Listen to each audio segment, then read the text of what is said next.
Saudari-saudara yang dikasihi oleh Tuhan, sering kita berpikir sebab akibat.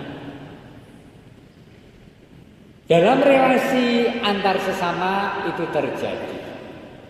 Yen aku tumindak becik kalau aku berbuat baik pada tetanggaku, dia pasti berbuat baik padaku. Kalau aku bersikap jahat terhadap seseorang, aku nanti juga dihukum dengan kejahatan orang lain lagi. Dan seringkali dalam relasi dengan Allah, kita pun menghitung dengan cara itu. Romo, kok usaha saya semakin mundur ya? Apakah karena saya kurang beramal? Romo, kula niki sarwa cilaka. Kula bojo kula anak kula kok ana wae kedadian. Kok ada saja kejadian. Jangan-jangan Tuhan sedang menghukum kita ya, Romo, menghukum kami ya. Mungkin karena kami kurang berdoa, kurang ikhlas dalam memberi, kurang ringan hati pada orang lain. Rasaku tidaklah demikian, saudara-saudara. Relasi dengan Allah itu tidak transaksional, tidak jual beli, tidak dol tinuku, tidak. Karena kalau demikian kita punya hak dan menuntut hak kita ketika apa yang kita minta itu tidak diberikan. Aku ki kurang apa yo? Saya juga sudah rajin gereja, saya rosario, saya juga berderma, saya juga hadir dalam banyak aktivitas gereja. Tetapi kok nyatanya hidupku tetap payah, tetap susah. Tidak seperti yang lain yang bahkan tidak pernah beribadah. Bahkan orang lain itu lebih jahat daripada aku yang tidak jahat ini. Tetapi kenapa aku sakit? Kenapa aku rekoso? Kenapa aku seolah-olah serba sial dalam hidupku? Tuhan, Engkau sedang menghukum aku. Tidak, saudara-saudara. Kalau Anda punya penggalian, kalau Anda punya pemikiran yang seperti itu, saya ingin mengatakan dengan jernih, Tuhan kita tidak seperti itu. Itulah kenapa kita tidak pernah berbicara soal karma. Karena iman kita tidak seperti jual beli. Kalau aku baik, Tuhan akan baik padaku. Kalau aku jauh, Tuhan akan menjauhi aku. Kalau aku dekat, Tuhan mendekati aku. Tidak, saudari-saudara. Sekali lagi tidak. Sekali lagi kalau Anda punya pikiran, punya keyakinan yang seperti itu, lebok ke sampah. Karena tidak seperti itu. Dan firman Tuhan dalam bacaan pertama hari ini mengatakan dengan jelas. Sopoto, siapa sih Saulus itu? Langsung dikatakan dalam firman-Nya pada kalimat-kalimat awal hari ini. Ketika pecah penganiayaan terhadap jemaat, hati Saulus berkobar-kobar untuk mengancam dan membunuh murid-murid Tuhan. Ia menghadap imam besar dan meminta surat kuasa daripadanya untuk dibawa kepada majelis-majelis Yahudi di Damsyik, supaya jika ia menemukan laki-laki atau perempuan yang mengikuti jalan Tuhan, ia menangkap mereka dan membawa mereka ke Yerusalem. Jadi Paulus yang dipanggil dan dipilih Allah itu bukan Paulus yang sedang berdoa, yang sedang bertobat, yang sungguh menyesali hidup masa lalunya. Tidak. Dan ini Anda baca, Anda dengarkan dari kitab suci. Saulus yang seperti apa? Saulus yang berkobar-kobar ingin membunuh dan ingin menyiksa, ingin menyirnakan jemaat Allah. Karena dia seorang Yahudi yang benci dan memusuhi. Apa yang terjadi? Tanpa ada gejala apapun, Tuhan memanggil Saulus yang sedang marah, yang sedang igit-igit, yang punya surat resmi untuk bertindak, sangat tertata hidupnya. Dia tahu undang-undang. Yang sedang ingin memusnahkan jalan Tuhan jemaat itu. Dan Saulus didatangi oleh Tuhan Yesus.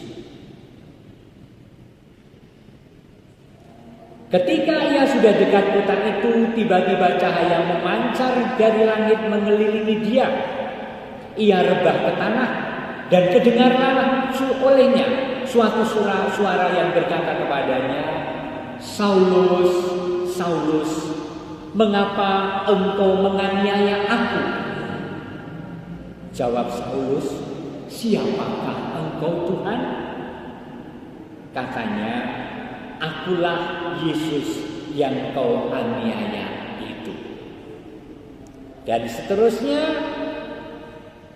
ketika Allah memanggil seseorang dalam keadaan yang serba tidak tahu, tiba-tiba Allah memfasilitasi dengan sepenuhnya.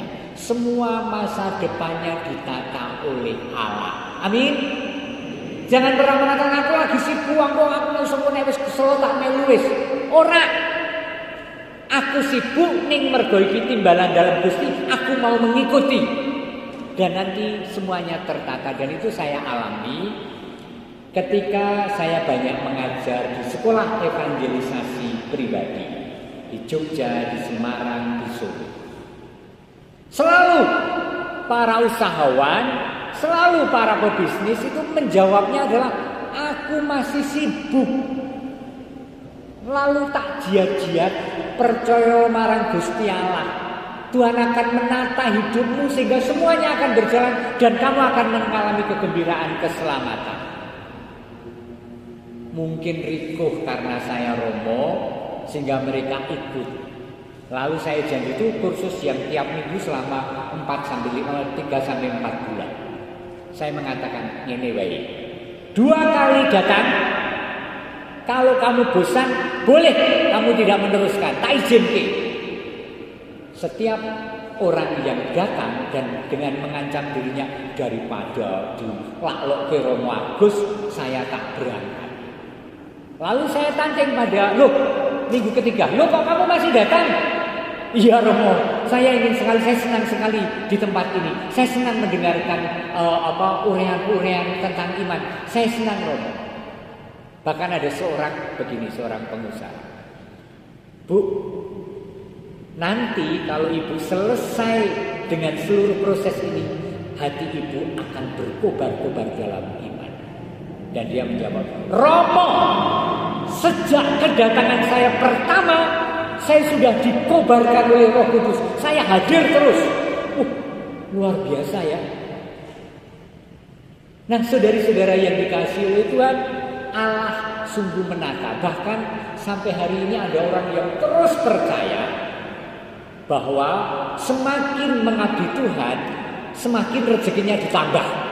Tetapi semakin mempersembahkan hidup pada Tuhan, Allah akan menata hidup. Dan itu dialami Paulus dengan pengalaman dipanggil pada saat tidak siap. Allah memfasilitasi dengan perjumpaan dengan Ananias. Saudara Saulus, saudaraku, Tuhan Yesus telah menampakkan diri kepadamu di jalan yang engkau lalui, telah menyuruh aku kepadamu supaya engkau dapat melihat lagi dan penuh dengan Roh Kudus. Hebat loh.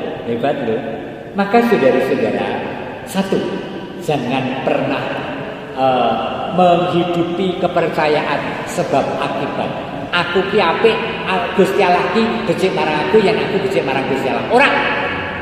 Aku elek, aku jahat, aku penuh dosa, Allah baik terhadapku, Allah ngawe-awe, Allah narik tanganku, Allah ngelus-lus sirahku. Allah menggendong aku. Paulus, saya tidak cerita tentang hal lain, iman kita, Paulus. Dan kemudian mempertemukan kepada Ananias, dan Ananias membuka selubung yang menyelubungi Saulus itu, dan nanti menjadi Paulus. Maka poin berikutnya untuk Anda dan untuk saya, saudara-saudara,